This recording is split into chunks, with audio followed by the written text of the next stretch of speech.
and welcome to Jo&Co, your home for inspiration and insights to help you change your corner of the world. I'm so excited to be launching this new show. It's been a long time coming, and over the coming weeks and months, I look forward to sharing distinctions with you that will help you to become even more effective and become an even more powerful agent for change in the world. Not just that, but I look forward to introducing you to some of my colleagues, global luminaries and thought leaders whose wisdom and advice will support you on your journey to becoming the person you know you were put on this planet to be. In today's episode, episode 1, I want to have a look at a little problem, which I call the busyness badge of honor.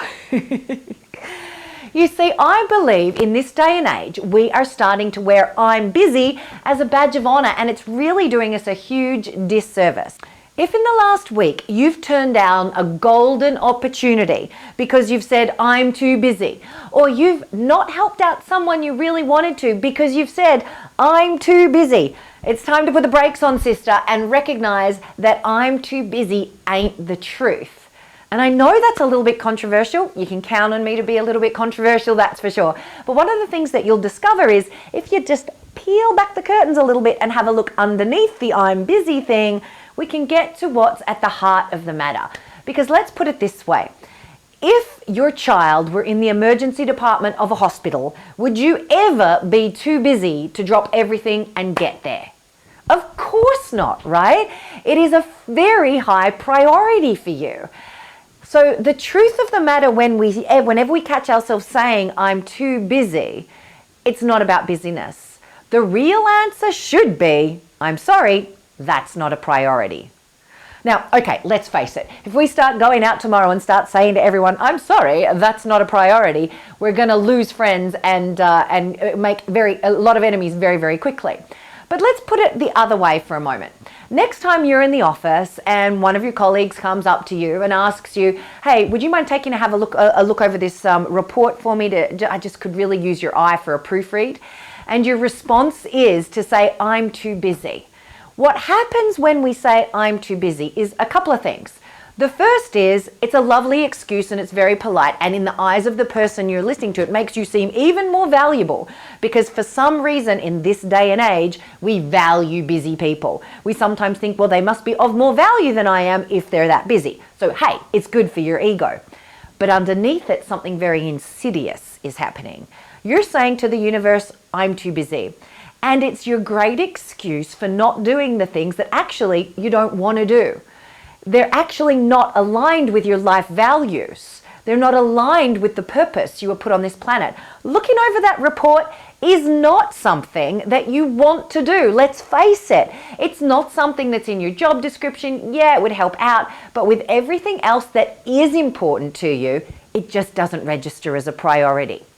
Now, we need to take note of our language because to the extent that we tell our colleague, I'm too busy, we're telling the world I'm too busy, and we tend to stay busy as a habit so that we don't have to squeeze in anything we don't want to do. It's exhausting. It's an exhausting state of mind. So what I suggest is we start paying much closer attention to our language. How about the next time your colleague says, hey, could you take a look at this report for me? I could really use a proofread. Rather than telling yourself, the world, and your inner kind of paddling little duck legs that you've got to stay busy so that you don't have to do this kind of crap, how about you say, I'm sorry, I can't. And then ask yourself, can you help them in some way to find someone who could? So it might sound something like this. I can't, but I know Marie is gifted at detailed reading. Why don't you go and ask her? I'm sure she'd love to help. Do ask me next time. I might be able to help you out. What you've just done there is no sign of busyness. There's no excuses. You've just set a boundary and said, I can't. And you've told them, if you want to, that they could ask you next time around.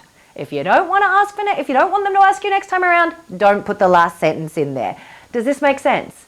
So my challenge for you, should you choose to accept it, if you want to truly step up and become more effective, if you want to become a serene and graceful leader of others who is changing the planet in a very powerful way, whether that be just in your family, in your local community, or on a global scale.